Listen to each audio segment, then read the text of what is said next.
Welcome to the MSDW podcast. I'm Jason Gumpert, editor at msdynamicsworld.com. And on this episode, I am pleased to welcome Aleksandar Totovic to the podcast. Aleksandar, welcome. Thank you for joining me. I thank you for calling me, and it's my pleasure. All right. Well, happy to have you. And I wanted to just get in touch and have you on because I think we're both going to be at the Directions North America event starting in just a few days. So I thought this might be a fun way to do a little bit more of a preview because from as I've looked out at the session agenda for the event, two of the sessions that you're doing and that you've sort of given people a little bit of a preview of on your blog look really interesting, and they look a little bit unusual even because I think they take a slightly different approach than what probably a lot of partners traditionally think of when they think about Business Central. So I thought maybe we could find out a little bit more about what you have planned. Is that okay? Yes, All right. fine for me. So yeah, I mean, let's and maybe if our listeners don't know you, could you maybe tell us a little bit more about who you are and what your role is? Okay, I don't like to speak a lot about me. I'm some 15 and more years in NAV, let's say more than 20 years in some kind of business apps on ERP solutions. Generally, I am NAV or Business Central guy, and probably I'm 100% of myself involved in this product. But you will see that my sessions are not so connected with Business Central because I think we need to go out of our comfort zone. On the other side, I was an MVP some 4 years in a row, and after that I joined to Microsoft some 2 years and a half. And currently I am partner technology strategist for Central East and East Europe in Microsoft. This is in short about me. All right, excellent. Yep. And as I said that, I thought, well, probably if you're a Business Central partner, we probably have heard from you. I know that you do present at many events. I've seen you present at past Directions conferences, I believe, Yes. and so you're very busy. You travel a lot and you meet a lot of partners and members of the community at various times throughout the year, and you blog quite a bit too. So Yes, I try to be involved as maximum as I can in all conferences, especially in Directions in both EMEA or North America, even Asia if I can. mm-hmm. And not only for Directions. Generally, I was attending this and last year to Extreme 365 because this is generally CRM conference, but last 2 years they started to introduce Business Central and other ERP solution from Dynamics portfolio more and more. And I try to be part of all this conference, to send a positive message to all our attendees. And you were at the Directions Asia event in Kuala Lumpur just a few weeks ago. Yes. What was your overall feeling from that event? First, I think that Directions Asia has a really good future because every year we have more and more people there. On the other side, probably Asia will be the biggest market in next few years. And I don't know. Currently, this is conference in only 2 days, and I can send suggestion to organization to make it in 3 days if this is possible, because I see that artists from Asia expand more and more, and this is really good for the future. All right. So yeah, let's jump into some of the things that you have planned for the Las Vegas event in just a few days here. And the first one is something that I don't think I've ever heard anyone else talk about, which is combining and why you should combine Dynamics 365 for talent with Business Central. In a sense, I think it's obvious. Obviously, better HR management and various kinds of HR management combined with your operational data makes a lot of sense. Can you talk about why you chose to present on this and maybe some of the aspects of it that you think are most interesting? Yes, if I mentioned that I'm generally Business Central and NAV guy, I spend a lot of time in learning in Dynamics 365 for talent. Especially, I was early adopter internally in Microsoft of this product, and I think this is a really, really good product.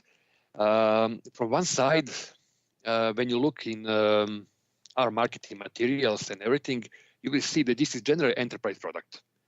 But from some other perspective, when you looked in price and per user, this is not so expensive. And time to time, I think it can be very useful for SMB projects as well, because this is not such a huge investment. You need to invest, minimum $200 monthly to get a really, really good HR solution. And I think it can be useful for SMB as well. Because of that, I've started to check if this is possible to integrate this solution with Dynamics 365 Business Central. And some first impressions was not so good in beginning, because you cannot customize for talent as we used to do previously with some old-fashioned way, because this is full software as a service solution. You cannot find any on-prem solution for talent, but there are a lot of possibility how you can do it. And in the beginning, I tried to do it with Flow. After that, using Logic Apps, Power Apps, and you can do with Power Platform and Logic Apps really, really big things. And you can, of course, you can connect with Business Central without some specific problems. And what is the most important things, eventually without a code. Okay, if you want some advanced integration, probably you will need to add some part of codes, but you can do it with no code for sure. And why you will do it? If you looked in HR in Business Central, this is more or less not a really human capital management system. You can find some basic information about employees and so, but you cannot find some advanced features.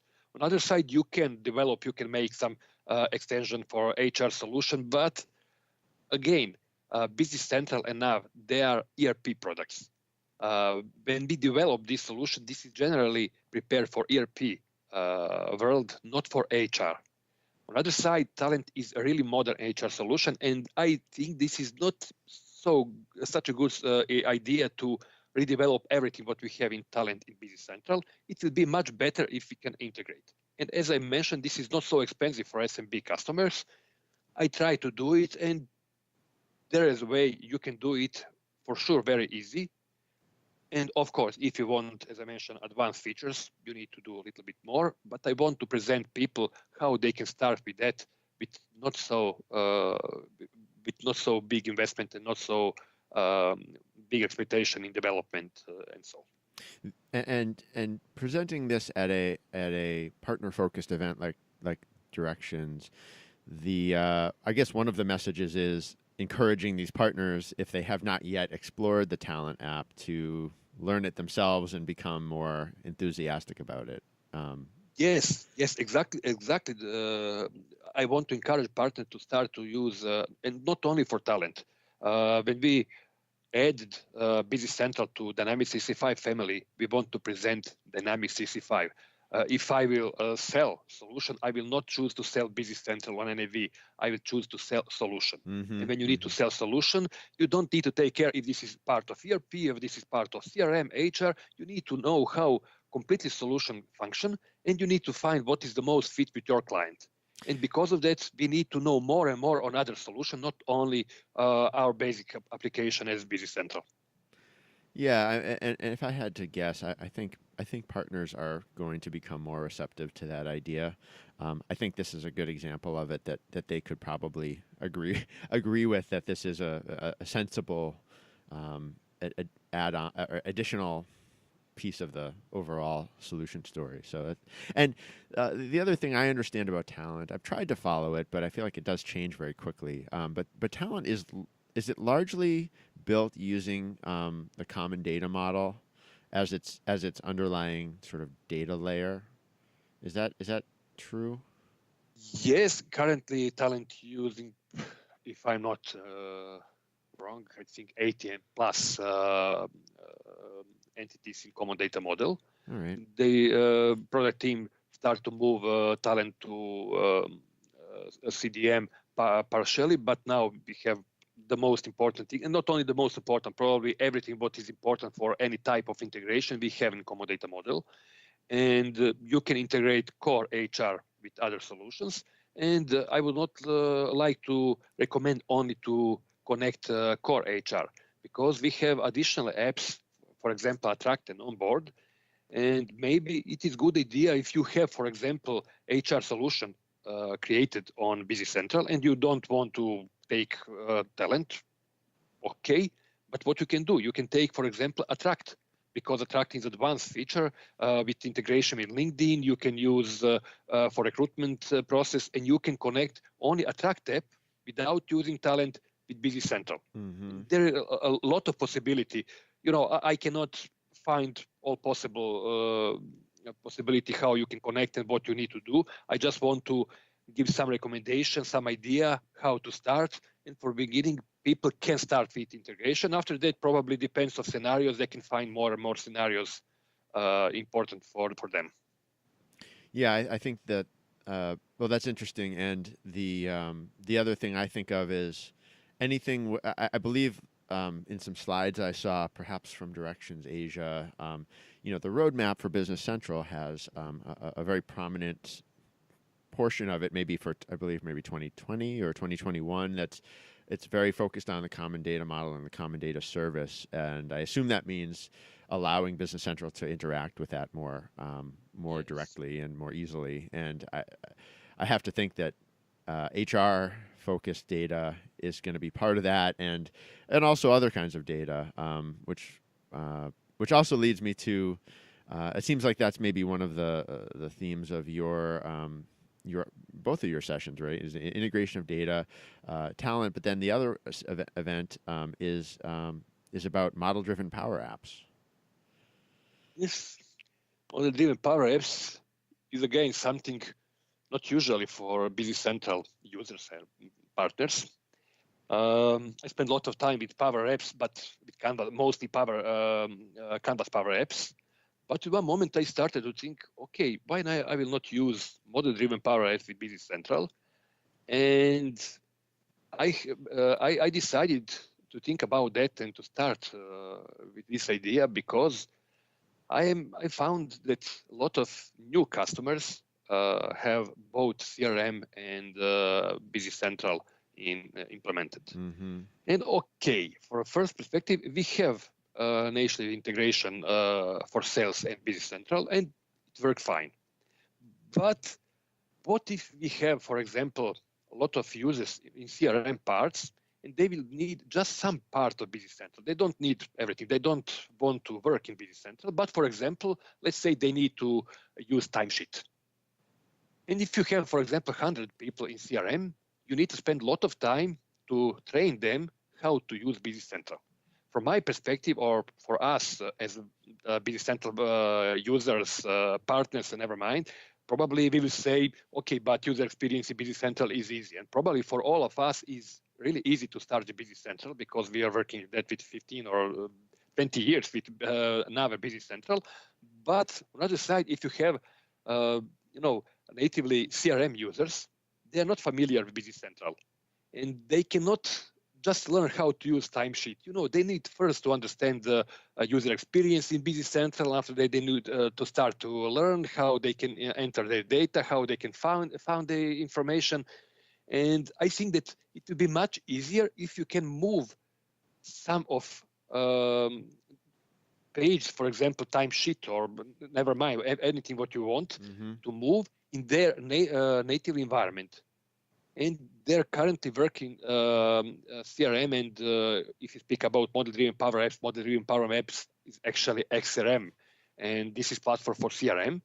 And I said, okay, what I can move, for example, items or customers, or never mind timesheet, some journals from Business Central to customer relation management.